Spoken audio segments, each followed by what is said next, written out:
ഇനി E കൊമേഴ്സിനോട് relate ചെയ്ത് വരുന്ന വേറൊരു ടൈമാണ് ഇ ബിസിനസ് അല്ലെങ്കിൽ electronic business. Electronic business means conducting all business activities through the internet and electronic means. Electronic business എന്ന് പറയുന്നത് എന്താണ്? ഒരു ബിസിനസ്സിൻ്റെ എല്ലാ ആക്ടിവിറ്റീസും ഓൾ ആക്ടിവിറ്റീസും നമ്മൾ എന്ത് വഴി നടത്തുന്നു? ഇൻ്റർനെറ്റ് വഴിയും ഇലക്ട്രോണിക് മീൻസ് വഴിയാണ് കണ്ടക്ട് ചെയ്യുന്നതെന്നുണ്ടെങ്കിൽ അതിനെയാണ് ഇ ബിസിനസ് എന്ന് പറയുന്നത്. ഓക്കെ, അപ്പോൾ ഈ ബിസിനസ് എന്ന് പറയുന്നത് കുറച്ച് വൈഡർ ആയിട്ടുള്ളൊരു ടോപ്പിക്കാണ്. അതിൻ്റെ ഒരു സബ്സെറ്റ് മാത്രമാണ് ഇ കൊമേഴ്സ് എന്ന് പറയുന്നത്. ഇ കൊമേഴ്സിൽ നമ്മൾ മെയിനായിട്ടും കവർ ചെയ്യുന്നത് buying and selling over the internet മാത്രമാണ് നമ്മളവിടെ ചെയ്യുക. ഓക്കെ, പക്ഷേ അതേസമയം ഈ ബിസിനസ്സിലോ ഈ പറയുന്ന ഇ കൊമേഴ്സ് എന്ന് പറയുന്ന ഒരു കണ്ടൻറ്റ് അവിടെ ഉണ്ട്. അതിന് പുറമെ ആ ഒരു ബിസിനസ് എൻ്റർപ്രൈസിൻ്റെ ഇൻറ്റേർണൽ പ്രോസസ്സ് എല്ലാം തന്നെ, അതായത് അതിൻ്റെ production, inventory management, product development, finance, human resource, ഇങ്ങനെയുള്ള കാര്യങ്ങളെല്ലാം തന്നെ ഈ പറയുന്ന ഓൺലൈനിലാണ് കണ്ടക്ട് ചെയ്യുന്നത്. ഓക്കെ, അപ്പോൾ അങ്ങനെ കണ്ടക്ട് ചെയ്യുന്ന ഒരു ബിസിനസ്സിനെയാണ് ഇലക്ട്രോണിക് ബിസിനസ് എന്ന് പറയുന്നത്. ഇനി ഇതിൽ ഇമ്പോർട്ടൻ്റ് ആയിട്ട് വരുന്ന ഒരു ടോപ്പിക്കാണ് EDI, electronic data interchange. It is the computer to computer exchange of business documents between companies. അതായത് കമ്പനീസ് തമ്മിൽ എന്ത് ചെയ്യാണ്?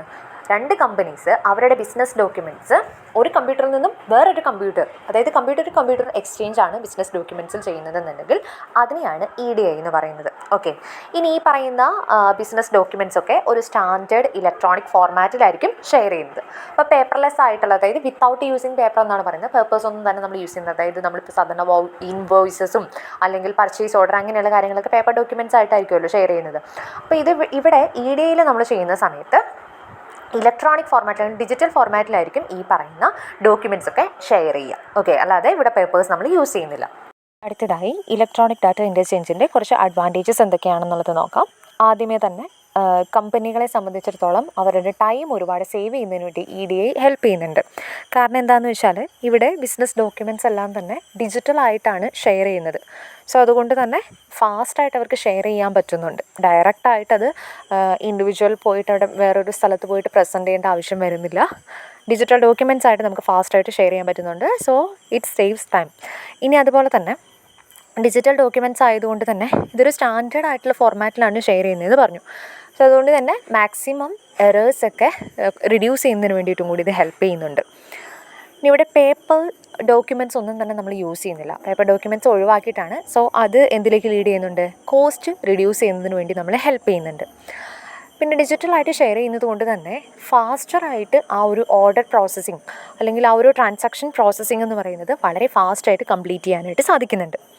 പിന്നെ അതുപോലെ കമ്പനീസ് തമ്മിൽ ബെറ്റർ ആയിട്ടുള്ള ബിസിനസ് റിലേഷൻഷിപ്പ് മെയിൻറ്റെയിൻ ചെയ്യുന്നതിന് വേണ്ടിയിട്ടും EDI കൊണ്ട് സാധിക്കുന്നുണ്ട്. കാരണം ഇലക്ട്രോണിക്കലായിട്ടാണ് ഇവിടെ എല്ലാ ഡോക്യുമെൻറ്റ്സും ഷെയർ ചെയ്യുന്നത്. സോ സ്റ്റാൻഡേർഡ് ആയിട്ടുള്ള ഫോർമാറ്റിലാണ്. സോ നല്ല രീതിയിലുള്ളൊരു ബിസിനസ് റിലേഷൻഷിപ്പ് അവിടെ മെയിൻറ്റെയിൻ ചെയ്യുന്നതിന് വേണ്ടിയിട്ടും കൂടി EDI ഹെൽപ്പ് ചെയ്യുന്നുണ്ട്. ഇനി ഇതിന് കുറച്ച് ലിമിറ്റേഷൻസ് ഉണ്ട്. ഒന്നാമത്തെ ലിമിറ്റേഷനായിട്ട് പറയുന്നത് ഹൈ ഇനീഷ്യൽ കോസ്റ്റ്. അതായത് ഫസ്റ്റ് ഒരു കമ്പനിയിൽ EDI എന്ന് പറയുന്നത് ഇലക്ട്രോണിക് ഡാറ്റ ഇൻ്റർചേഞ്ച് അവിടെ അപ്ലൈ ചെയ്യണമെന്നുണ്ടെങ്കിൽ അതിന് ഇനീഷ്യലായിട്ട് അത് ഡെവലപ്പ് ചെയ്ത് കൊണ്ടുവരുന്നതിന് വേണ്ടി ഒരു ഹയർ കോസ്റ്റ് അവിടെ നമുക്ക് ചാർജ് ചെയ്യേണ്ടതായിട്ട് വരും. പിന്നെ അതുപോലെ തന്നെ കുറച്ച് കോംപ്ലക്സ് ആയിട്ടുള്ളൊരു സെറ്റപ്പാണ് അതിനുള്ളത്. സ്റ്റാൻഡേർഡ് ആയിട്ടുള്ള ഫോർമാറ്റും കാര്യങ്ങളുമാണ് അവിടെ ഈ പറയുന്ന രണ്ട് കമ്പനീസും, അതായത് EDI കൂടി ഇൻ്റർചേഞ്ച് നടത്തുന്ന രണ്ട് കമ്പനീസും അവിടെ ചെയ്യേണ്ടത്. ഓക്കെ, അപ്പോൾ അതുകൊണ്ട് തന്നെ ഒരു സ്റ്റാൻഡേർഡ് ആയിട്ടുള്ള ഫോർമാറ്റ് അവർ ഡെവലപ്പ് ചെയ്തെടുക്കുക എന്ന് പറയുന്നത് കുറച്ച് കോംപ്ലിക്കേറ്റഡ് ആണ്. അപ്പോൾ അതുകൊണ്ട് തന്നെ സ്റ്റാൻഡേർഡ് റിലേറ്റഡ് ആയിട്ട്, അതായത് ഒരു കമ്പനി ഫോളോ ചെയ്യുന്ന സ്റ്റാൻഡേർഡ് ഫോർമാറ്റ് ആയിരിക്കില്ല മറ്റൊരു കമ്പനി ഫോളോ ചെയ്യുന്നത്. അല്ലെങ്കിൽ ഓരോ ഇൻഡസ്ട്രിയിലും ഈ പറയുന്ന സ്റ്റാൻഡേർഡ് ഫോർമാറ്റ് എന്ന് പറയുന്നത് ഡിഫറെൻ്റ് ആയിരിക്കും. സോ അതിൽ കൂടി കുറച്ച് ഇഷ്യൂസ് വരാനായിട്ടുള്ള ചാൻസ് ഉണ്ട്. സെക്യൂരിറ്റി റിസ്ക് വരാം, കാരണം ഡിജിറ്റലായിട്ടാണ് നമ്മൾ ഡോക്യുമെൻറ്റ്സ് ഒക്കെ ഷെയർ ചെയ്യുന്നത്. സോ അതുകൊണ്ട് തന്നെ സെക്യൂരിറ്റി റിസ്ക് വരാനായിട്ടുള്ള ചാൻസ് അവിടെ ഉണ്ട്. പിന്നെ EDI എന്ന് പറയുന്നത് it is suitable only for large business. അതായത് കുറച്ച് വലിയ സൈസിലുള്ള എൻ്റർപ്രൈസസിന് മാത്രമേ എന്ത് ചെയ്യാൻ പറ്റുള്ളൂ? EDI എന്ന് പറയുന്ന ആ ഒരു ഡാറ്റ ഇൻ്റർചേഞ്ച് എന്ന് പറയുന്ന ഓപ്ഷൻ അഡോപ്റ്റ് ചെയ്യാനായിട്ട് സാധിക്കുള്ളൂ. സ്മോൾ സ്കെയിൽ എൻ്റർപ്രൈസസിനെ സംബന്ധിച്ചിടത്തോളം അതവരെ കൊണ്ട് അഡാപ്റ്റ് ചെയ്യാനായിട്ട് സാധിക്കില്ല. കാരണം എന്താണ്? High initial കോസ്റ്റാണ്. സോ അതുകൊണ്ട് തന്നെ ലാർജ് ബിസിനസ്സുകൾക്ക് മാത്രമേ എന്ത് ചെയ്യാൻ പറ്റുള്ളൂ? EDI എന്ന് പറയുന്നത് ഫോളോ ചെയ്യാനായിട്ട് സാധിക്കുള്ളൂ. അടുത്തൊരു ഇമ്പോർട്ടൻ്റ് ആയിട്ടുള്ള ടോപ്പിക്കാണ് SCM. SCM means supply chain management. It is the management of the flow of the goods and services and includes all process that transform raw material into final product. Supply chain management എന്ന് പറയുന്നത് ഒരു product അതിൻ്റെ raw material എന്ന് പറയുന്ന സ്റ്റേജിൽ നിന്നും final പ്രോഡക്റ്റായി transform ചെയ്യുന്നത് വരെയുള്ള എല്ലാ പ്രോസസ്സും, ഓക്കെ, ആ എല്ലാ പ്രോസസ്സും മാനേജ് ചെയ്യുന്ന ഒരു കോൺസെപ്റ്റിനെയാണ് നമ്മൾ SCM, സപ്ലൈ ചെയിൻ മാനേജ്മെൻറ്റ് എന്ന് പറയുന്നത്. ഒരു എക്സാമ്പിൾ പറയാം. ഇപ്പോൾ ഒരു ക്ലോത്തിങ് ബിസിനസ് ആണെന്ന് വിചാരിക്കാം. ഇപ്പോൾ ക്ലോത്തിങ് ബിസിനസ്സിൽ സപ്ലൈ ചെയിൻ മാനേജ്മെൻറ്റ് എന്ന് ഉദ്ദേശിക്കുന്നത് എന്താണ്? ആദ്യമേ നമുക്ക് ആ ഒരു ബിസിനസ് സ്റ്റാർട്ട് ചെയ്യുന്നതിന് വേണ്ടി, ക്ലോത്തിങ് ബിസിനസ് ആണ് അല്ലേ, അപ്പോൾ ഫാബ്രിക് നമ്മൾ എന്ത് ചെയ്യേണ്ടതായിട്ട് വരും? വാങ്ങേണ്ടി വരും. അപ്പോൾ ഇവിടെ ഫാബ്രിക്കാണ് റോ മെറ്റീരിയൽ എന്ന് പറയുന്നത്. ദെൻ നമ്മൾ എന്ത് ചെയ്യണം? ആ ഫാബ്രിക്കിനെ നമ്മൾ സ്റ്റിച്ച് ചെയ്തിട്ട് ഡ്രസ്സാക്കി മാറ്റുന്നു, അതിനെ സ്റ്റോർ ചെയ്യുന്നു. ദെൻ നമ്മൾ ഷോപ്സിലേക്കും കസ്റ്റമേഴ്സിലേക്കും ഒക്കെ അത് ഡെലിവർ ചെയ്ത് കൊടുക്കുന്നു.